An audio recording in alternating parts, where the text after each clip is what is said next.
And welcome back, everybody, to another episode of Mock Draft Mondays here on the High Low Sports podcast. We have just finished up that first week of free agency. A lot of big deals being signed, some wheeling and some dealing, and a whole lot still going on right now. So we're going to go ahead and get right into our first two rounds of mock draft of the year. We're going to go through both rounds, see a little bit more trading, a little bit more wheeling and dealing, just to get a little broader picture, since those second round picks are very highly coveted and a lot of big name players that slip out of the first round get taken there. So we're going to start off pick number 1, Chicago Bears, Caleb Williams. Not a whole lot to say there, especially with Justin Fields being traded. We've known this for weeks now, so we're not going to spend a lot of time there. Pick number 2, Washington Commanders. I'm going to stick with Jane Daniels. Sam Howell getting traded to Seattle. They need a quarterback. I think Jane Daniels is their guy. Now, to quote Anakin Skywalker, is where the fun begins. We have pick number 3 with New England, who I think is going to be willing to trade out of it. So we're going to go to New England. And it's Minnesota would make sense here. They acquired the extra draft capital to move up, but I think somebody else is going to beat them to it. We're going to say the Chicago Bears take a page out of the Houston Texans playbook of last year, and they're going to trade a couple of ones. Maybe they throw in one of the twos. I don't know why it always clicks both of them. That's a glitch with the simulator. But point is, we're say they trade a couple of ones, maybe a two, whatever they need. Fly back up to number 3, and they're going to go and get Marvin Harrison Jr. here. I look at the Bears. They have to win next year. The coach and the GM are kind of on the hot seat. They're putting a lot of faith in a rookie quarterback. They've Keenan Allen. They brought in the center from the Rams, whose name eludes me, signing Jalen Johnson, trading for Montez Sweat, signing him. They put a lot, DeAndre Swift. They put a lot of resources in there. They got to win next year. And I think bringing in Marvin Harrison Jr., play that X position, DJ Moore at the Z. Keenan Allen can work out of the slot. Cole Kmet. They're going to take every opportunity to win 8 or more games next year, try and hold on to their jobs. Because if they struggle next year, the Justin Fields side of the fandom is going to come roaring, and those two might not get a chance to see the rewards of drafting Caleb Williams. So here, 2 of the top 3 picks, we're going to see Chicago. We're going to see 2 of arguably the top 2 of the top players in the draft go to Chicago, which takes us now to Arizona at number 4. And surprise, surprise, we got ourselves another trade as Arizona kind of wanting Marvin Harrison Jr., him not being on the board. This is where we see Minnesota is going to package those 2 first-round picks they have, and they're in trade up with Arizona. So Arizona now with 3 first-round picks after this trade. But Minnesota flies up the board to go get their guy, Drake May. Kevin O'Connell's going to look at the arm strength, the mobility, all of the talent Drake May has to offer. You give him Justin Jefferson, TJ Hawkinson when he comes back healthy. That offense, Jordan Addison, gives Drake May a little bit of time to develop while having some success. He'll probably take a little bit longer to get his feet wet, I believe. I think it'll take him a little bit longer to develop in the NFL. I don't think he'll come out of the gate roaring like CJ Stroud last year. But going to a team like Minnesota, I think he'll have his best chance to succeed. The Chargers at pick number 5, I think, will field some calls about teams wanting to trade up. But at the end of the day, I think they're going to stick and pick. And while Malik Neighbors and Rome Odunze would be great here, they need receivers badly. I think they're going to look at the receiver depth and beg we can get a quality player later. But what they will look at is offensive tackle. And while Joe Alta is the best offensive lineman available, in my opinion, I think they see Rashawn Slater as their franchise left tackle. So they're going to go Talise Fuaga, the mauling right tackle, to complement him. On the opposite side, we know Harbaugh and Greg Roman are going to want to run the ball. Having 2 athletic tackles on the edge for outside zones, screens, different pulling techniques they can run too. Power O. I think they're going to use Talise Fuaga to complement Rashawn Slater, who can also move to the left if Rashawn Slater gets injured or something, but I think Fuaga is your prototypical monster athlete right tackle. New York Giants at pick number 6. I think there's a lot of reports they're really in on J.J. McCarthy, but I think in this situation, they're going to go ahead and take Rome Odunze. I think Daniel Jones, Drew Lock, I think those 2 for now will kind of hold them from taking a quarterback top 10. I'm going to say they take Rome Odunze. I think they're going to signing Brian Burns. They know they got to win next year, probably for their job's sake too. They invested all that money in Jones. I think we'll go ahead and take Rome Odunze here, giving another big playmaker on the outside. Tennessee at pick number 7. The way the board falls, they just brought in Calvin Ridley. I know that kind of makes sense that they would go offensive line here, but from what they've said, it sounds like the rumors are they're looking at skill positions. So I'm going to give them Malik Neighbors here, giving Will Levis, Malik Neighbors, Calvin Ridley, and DeAndre Hopkins, all different receivers who do different things very well, giving him and his coffee mayo every chance they need to succeed. And I think offensive line they will definitely address later. But I think having Malik Neighbors actually available to them at pick 7 is going to be hard for them to turn down. Pick number 8, Atlanta. They have done a lot in free agency, bringing Darnell Mooney, trading for Rondale Moore, obviously Kirk Cousins with those other studs they have. I think this gives them a chance to go to, we'll see our first defensive player off the board. I'm going to give them Dallas Turner. They got to get that edge position right. They got to be able to get after the passer. And I think this is where they take a shot with Dallas Turner to hopefully get a little more of a pass rush with Arnold Ebiketie, with Grady Jarrett, with those other guys. And then that back end, we already know Jesse Bates, AJ Terrell. They got a good secondary too. Next at pick number 9, New England takes a bit of a risk here. They sit at pick number 9 and they get their guy, JJ McCarthy. They come off a dynasty led by a Michigan man. I think they're hoping to start another one led by another Michigan man with future draft picks as well. I think McCarthy is who they were looking at number 3, but they saw an opportunity to trade back. And with the way the board fell, I think Tennessee and the Giants were potential trade backs for Denver. Same with Atlanta, but I think New England they kind of risk it. They sit there and they go and get JJ McCarthy at pick number 9. Pick number 10, we got the New York Jets. Joe Alt is the smart pick here. I know they brought in Tyron Smith. I know they traded for Morgan Moses, but Joe Alt is the right pick here, your future left tackle. But knowing the Jets, they kind of have to go all in right now. You don't really have a backup quarterback because it looks like Zach Wilson might get traded, but nobody is asking. We'll see. They don't really have a quarterback of the future. So they kind of have to go all in for this next year or the year after. I think they got to keep the vice president safe. They invested a lot with Tyron Smith and Morgan Moses. So I think they will go with Brock Bowers. They're going to give him an elite tight end target to complement the Garrett Wilsons and some of the guys they have on the outside. So I think they're going to go Brock Bowers, somebody that can just get open quickly. Aaron Rodgers could just catch, flick in the flat, and watch him go to, which means Arizona pick number 11. I think they had in mind a receiver or something like that, but the way the board falls, getting Joe Alt to play with pair him with Paris Johnson, who they drafted in the top 10 last year. Kyler Murray is going to have 2 bookend tackles, the big monsters out there to keep them safe. And with their athletic ability, it's going to open up a lot in the passing game as well. And with 2 other future first-round picks in this draft and an early second-rounder, you can see we're going to be doing a lot of picks for the Cardinals. I like Joe Alt here just to lock and load. And now at pick number 12, Denver isn't able to go get McCarthy, but I still really like Bo Nix going to that Sean Payton system. They need a quarterback. They don't have a lot of assets to trade up.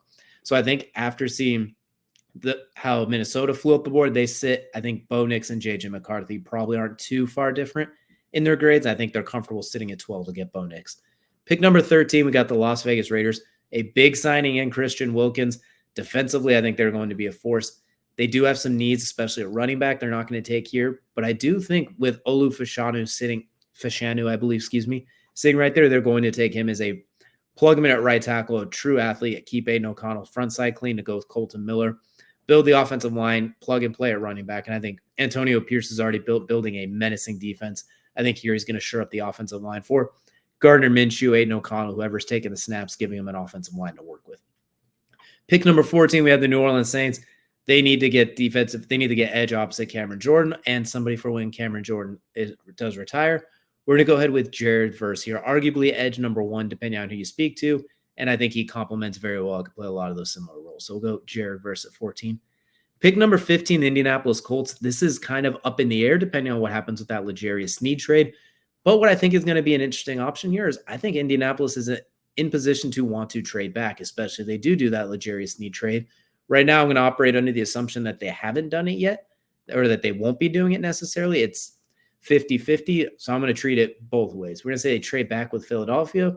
Philly with 2 extra 2s. I think they drive a very high price there. Maybe Indy throws in a 4 or something. But either way, I think that's a hard thing for them to turn down. Philadelphia with that extra pick goes up, and they take cornerback number 1, Terrion Arnold. I think Terrion Arnold, C.J. Gardner-Johnson, they brought in Saquon Barkley. They are reloading and retooling across the board. And I think getting a stud corner like Arnold to go with Ringo, Johnson, Darius Slay, those guys, I think Arnold's the prime fit here. Pick number 16, the Seattle Seahawks. They need some edge help. They really need to get after the passer. They got a good, talented young secondary, although they do have some holes at safety now. And I think Latu, they keep the kid on the West Coast. They bring in Latu, who, if he can stay healthy, is an absolute dynamo edge. And it picks 16 that could end up being a steal if he stays healthy. I like Byron Murphy, but I think they need someone that flies off the edge. And Byron Murphy can play edge, but I anticipate him being more interior. So we're going to go ahead and go Latu here, a little more versatile edge type of player, where Byron Murphy's a little more versatile up and down the defensive line. Next, we got Jacksonville, who In this case, we just saw that they do not have Calvin Ridley as he signed with the Titans. I think they're going to see Brian Thomas Jr. sitting on the board and they're like, oh, well, okay, if he's going to sit here right at pick number 17, a guy who could easily go in the top 12, they're going to take Brian Thomas Jr., give Trevor Lawrence another weapon in a not make or break year, but a year where they really want to see them kind of bounce back to that second half of what we saw in 2022, where they went on that playoff run. Next, we have Cincinnati pick number 18. This should be a no-brainer. J.C. Latham, get your right tackle. You got to keep Joe Burrow upright. You got Orlando Brown on the left. You just need to get that offensive line solid, secure. J.C. Latham, great athlete, great on the edge. They bring in the Alabama product for the right side, who could probably swing to the left if they need to as well. And now pick number 19, the Los Angeles Rams. I really do like them to take a corner here or an offensive line. But with Aaron Donald's retirement, they do need to shore up the pass rush and that defensive line a little bit as well. And I do like Byron Murphy, who I mentioned earlier. You can move up and down the defensive line. Gives them a very versatile piece. So we're going to go Byron Murphy to the Rams. Pick number 20, we got the Pittsburgh Steelers. If they are smart, and I'm hoping they are, you got Russell Wilson and now Justin Fields at quarterback. You brought in Broderick Jones last year on the offensive line. Still had some issues. You have two good running backs. I think you double down on that offensive line. Brian Troy Fatanu, he's probably going to kick inside the guard, I imagine. And I think him at guard, Broderick Jones at tackle. You start shoring up the weakest point of your team the last handful of years, which has been that offensive line. I think this is where you really double down. Rumors are they want to sign Russell Wilson to an extension after the season. Give him a chance to stay upright, get him to stay healthy. This is good for the running game. And in that division, you got Myles Garrett, you got Trey Hendricks, and you got Baltimore's front seven in general. You need your offensive line locked and loaded. Speaking of offensive line locked and loaded, I do think offensive line is a good pick here for the Dolphins. I think they got a lot of interesting options here. We're going to go with Jackson Powers Johnson here. I think they're going to take the interior stud offensive lineman. Mike McDaniel loves to run the ball, and I think they got a lot of money in Teron Armstead. I think this is going to shore up the interior a little bit so Tua has more time to sit in the pocket since he's not necessarily running out of the pocket. Sit there, throw those dig routes, the backside digs to Tyreek, to Jalen Waddle, some of those window throws he likes to make. So we'll take Jackson Powers Johnson to Miami. Indianapolis now at pick number 22. Once again, this is very up in the air depending on that L'Jarius Sneed trade. But either way, I do think even if they bring in Sneed, you have Juju Brents, it's kind of empty after that. You have Kenny Moore at nickel. I think if Quinyon Mitchell's still sitting there like he is right now, I would like them to take him here at pick number 15. But if he's sitting here at 22, with how deep the receiver class really is, you do need some receiver help. I'm going to take Quinyon Mitchell here for the Colts. They're going to go from a weakness to a strength of that cornerback room. And if they don't have Sneed, maybe they stick and pick with Mitchell at 15 as well. Now, pick number 23, the Arizona Cardinals. They got another pick coming up in just a little bit too. I think with Jonathan Gannon, he likes his defensive backs. He's going to look at Nate Wiggins like, we need some DB help. Let's bring in the athletic phenom Nate Wiggins out of Clemson. Very good corner. His first pick of his career, if I'm in college, if I'm not mistaken, it was a 100-yard pick six. So Nate Wiggins goes to Arizona, really bouncing out offense and defense with their draft. Dallas Cowboys, Tyron Smith is out.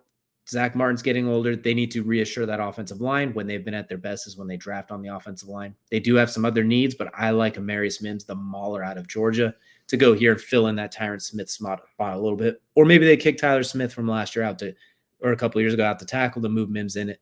Either way, I do like Mims going to Dallas to fortify that offensive line. Next, we have Green Bay, and I have done a lot of putting Cooper DeJean here. I really like the fit, but I do think this is an area where I like them to go after Kool-Aid McKinstry here a little bit. I think he's a little more of a traditional outside press man, lockup corner to play opposite Yair Alexander, assuming Yair is still there. I know there's rumors of him getting traded, but I'll wait and see on that. But I think Kool-Aid could fit as a very good opposite corner to Yair with similar type play styles. Next, we have Tampa Bay, who I like the idea of Chop Robinson here or Jerzon Newton, guys that could go in there, fill in the Shaq Barrett roles he left. But they did re-sign Mike Evans, but Chris Godwin is getting older as well. There's some good receivers on the board. I think we start to see a mini run here. I like Adonai Mitchell to Tampa Bay, another weapon for Baker Mayfield, who you just invested in. This gives you Chris Godwin, Mike Evans, Adonai Mitchell. You got a lot of receiver talent there for Baker, considering they just can't seem to run the ball either. So let's go AD Mitchell at pick number 26. And now we have pick number 27. We have the Arizona Cardinals, who I think, looking at receiver, I think they're still going to wait on receiver. I think looking at it, There's a lot to like there. I think AD Mitchell was their guy, but not getting him there. I think they're going to sit here, and I think we're going to see Jerzon Newton go here. I think Jonathan Gannon is going to load up that defense as much as he can just so he can bounce out. So now you got a pass rush to complement the back end, which that defense still needs a decent amount of work. So I do like bringing in Jerzon Newton there. Next, we have Buffalo, who I think Buffalo is going to do the ultimate Madden pick here. Xavier Worthy and his 4.2 speed with Josh Allen's arm. I think they're not going to be able to resist. I think they should go after defense here personally, but I think when they see Xavier Worthy, they're not going to be able to resist, and they're going to go ahead and pull the trigger. Next, we have Detroit, and we haven't had a trade in a while, so we're going to have ourselves another trade. Detroit, very, very good at drafting, especially in those middle second round areas. So we're going to go to the New York Giants, trading back up into the first round. Do something along those lines. I think maybe an extra pick later as well, but New York Giants find themselves back up into round one of the draft. And I think seeing Michael Penix fall down this far, they're not gonna want to resist they're not gonna be able to resist the idea of putting Michael Penix and Roma Dunze in New York together.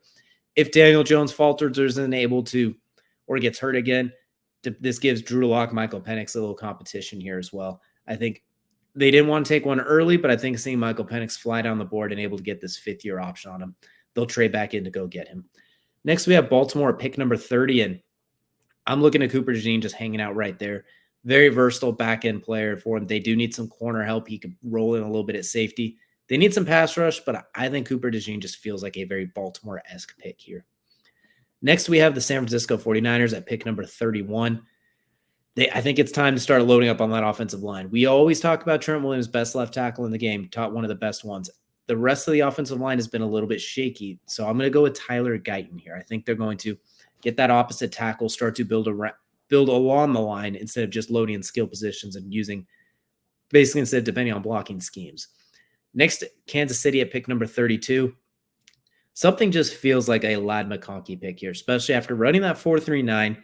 He's thought to be the prototypical white receiver profile of quicker than fast, great route runner, all of that. Then he runs a 4.39 and has an athletic profile that looks like Chris Olave. You pair him with Travis Kelce, Rashee Rice, who burst on last year's kind of a yards after catch type of receiver. I'm going to go with Ladd McConkey here. It just feels like a Kansas City pick in the spot.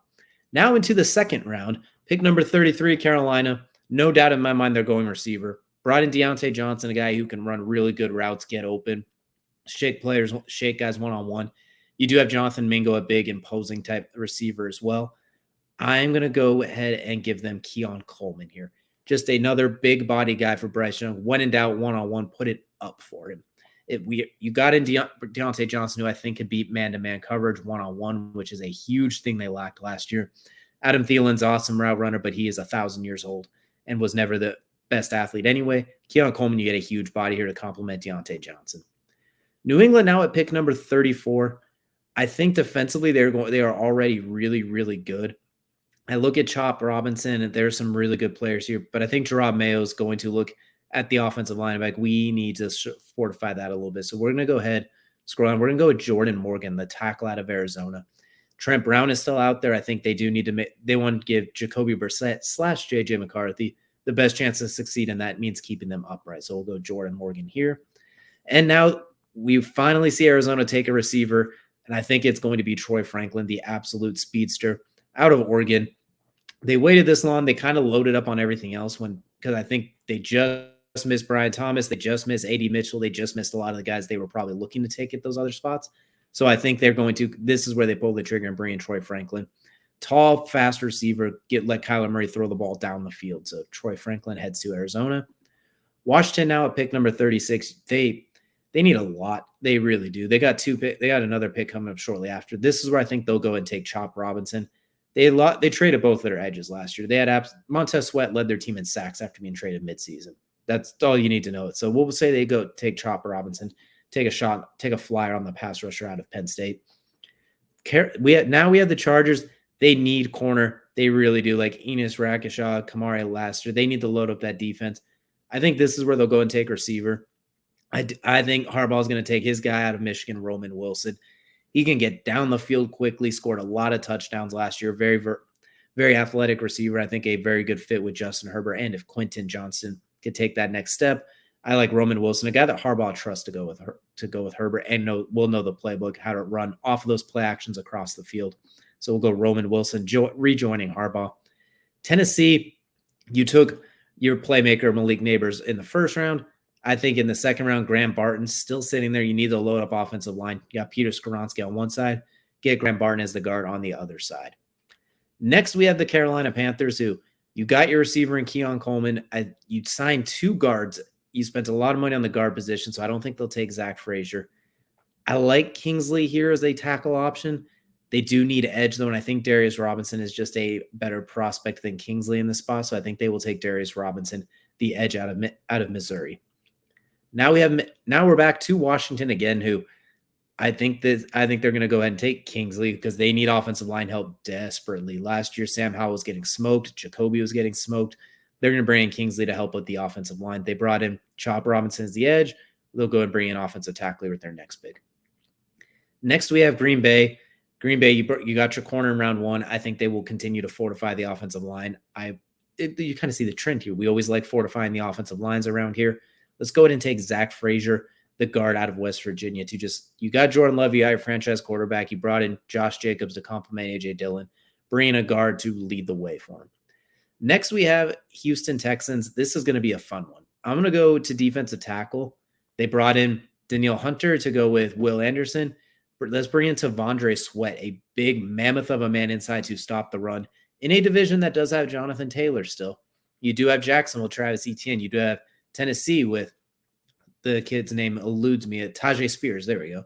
And they also brought in Tony Pollard. So bring in Tavondre Sweat to just plug the middle and especially in passing situations, just take up space so those defensive ends can get some one-on-one and just eat. So D'Amico Ryans is building something with that defense, and I think that's a good fit.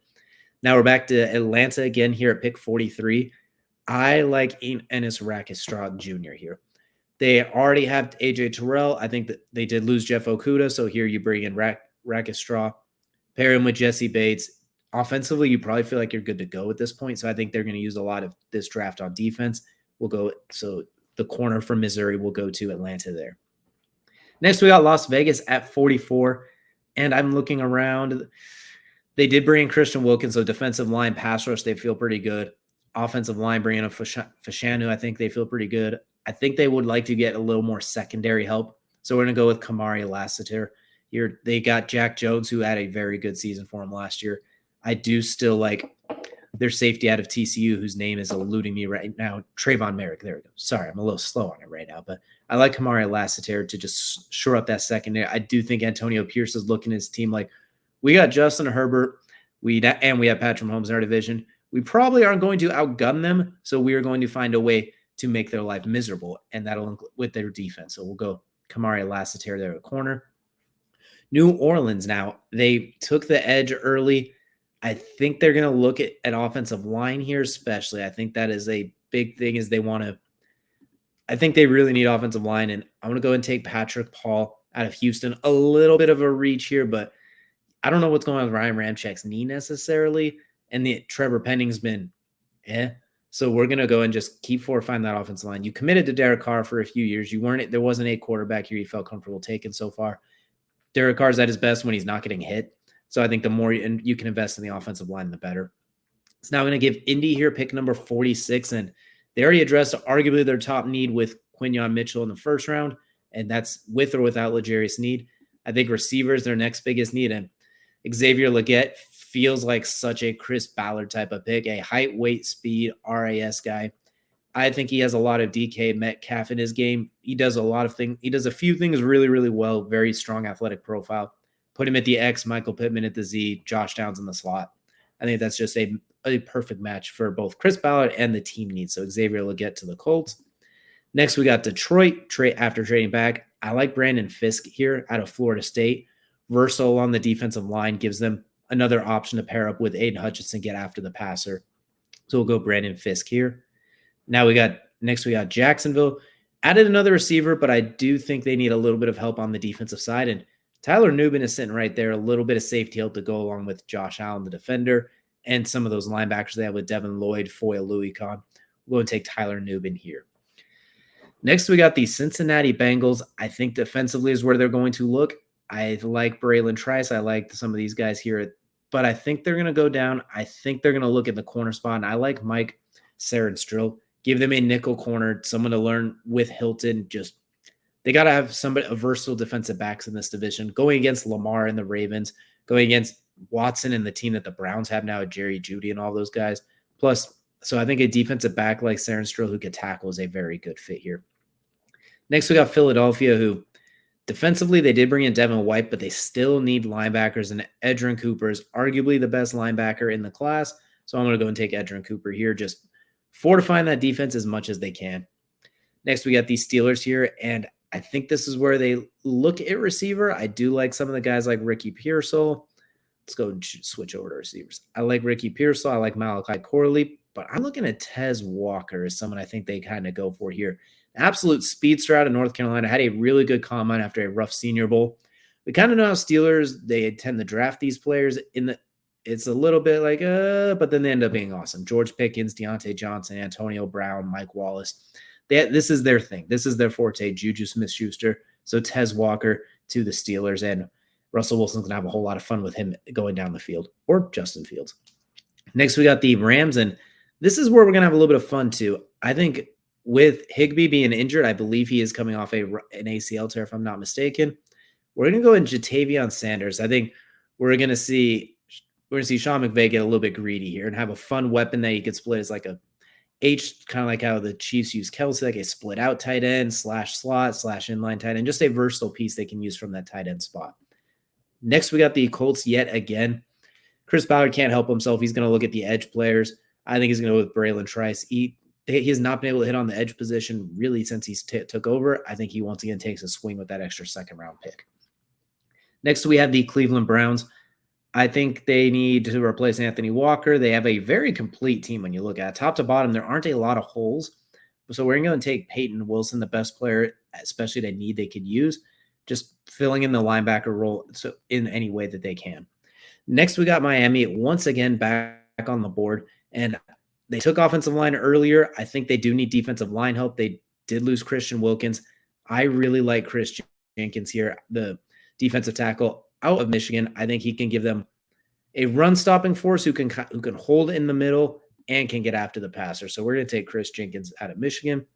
Dallas, you took offensive line in the first round. I think this is where we see them. They go defensively. I'm looking at it now, actually. I initially had them taking Cameron Kitchens, but I do kind of like seeing Ricky Pearsall there as a receiver. They bring in to complement CeeDee Lamb. So we're actually going to change and go with Ricky Pearsall here. Next, we got Tampa Bay, and Tampa Bay, I think, is going to consider running back a lot here. I really do. But I think with Chris Braswell still sitting there, the other edge out of Alabama, they do need to replace Shaq Barrett. I think this is where they'll go as Chris Braswell, just trying to keep that pass rush going as well. Next, we have Green Bay. This is where I believe Cameron Kitchens will go. Losing Darnell Savage, just loading up on that secondary with as many pieces as they can, just trying to keep that defense improving and young. Next, we have Houston. Joe Mixon recently brought in. I don't think they're in the running back market yet either. I know we haven't had a running back yet. It's probably a little surprising. I like Malachi Corley to go here. You have Tank Dell out of the slot coming off a very rough injury. Nico Collins can get down the field as well. We know what Nico can do. I think Malachi Corley just an absolute yak machine. Give CJ Stroud a guy who can flick it in the flat or on a swing route, can break 4 tackles and get you a first down. So Malachi Corley just gives them another dynamic on the offensive side. Next, we have the Buffalo Bills. They have holes across the board. I think TJ Tampa, they're going to take arguably the top-rated corner left. They need to replace Trey White. Last year, they were decimated by injuries on defense, and we saw it down against the Chiefs especially. So I think this is where they will continue. They will start to load up on defense with young players. Now we have Detroit yet again. I like Connor Beebe like they're suggesting here, but I do need to go a little more centric with defense, and Max Melton out of Rutgers, arguably the best corner left on the board. There are some good players here as well. Safety, I do like Javon Bullard, but I'm going to stick with corner. We're going to give him Max Melton. They need to – that secondary is getting torched down the stretch. The Rams, Fields did it twice when they played him. The 49ers in that second half. We'll give him Max Melton to add a little bit of secondary depth. Now we have Baltimore. And I'm going to go a little bit outlandish on this one. They do have Derrick Henry, J.K. Dobbins coming off injury. I do think they're going to load up in running back, though. I like Jonathan Brooks as a different change of pace type running back to add to Baltimore just to give them another dynamic, someone who could catch the ball in the backfield, a third down type back to complement Derrick Henry and Lamar Jackson in that run game. So we'll finally see a running back going off the board. And Baltimore does like to take those unique picks that you kind of scratch your head a little bit, but then they end up working out. This feels like a very Baltimore-esque pick that works out. Now we have San Francisco here at pick 63. I'm going to give them Junior Colston, Dre Greenlaw coming off that Achilles rupture. Fred Warner's still awesome, obviously, but I think they're going to bring in Junior Colston just to keep that linebacker train rolling, and arguably one of the best players still on the board. So we'll go Junior Colston. And now with the final pick in the second round and our last pick of this mock draft, I do think there's a lot of really good players on the board, but they're going to go with Connor Beebe, the offensive lineman out of Kansas State. Just going to continue to try and build the offensive line in front of Patrick Mahomes. You already got Ladd McConkey, who I think is going to be very interesting watching him fit in that offense. I think that offense is absolutely dynamic if they add someone like that. If they trade L'Jarius Sneed, corner could be very much in play. It could be in play for that pick 32, where 64 could be a receiver. Right now, I'm kind of playing it as up in the air both ways. So we're going to go and take Connor Beebe here. They're going to continue to fortify that offensive line. Already a super young defense that was incredible last year. This time with this draft, they're going to balance out the offense. So that's what we're looking at for this week's Mock Draft Monday, our first 2-round mock draft of the year. Let us know down below what picks you like, what picks you would change, and who you think could be a sneaky riser or faller come NFL draft season. We got plenty more of these leading up to the NFL draft. Be sure to check us out every Monday, and be sure to check out every Tuesday, Tier Tuesdays with Kelsey, as he breaks down each position group by the prospects they have there as well. So we appreciate you all for joining us, and we will see you all again next time.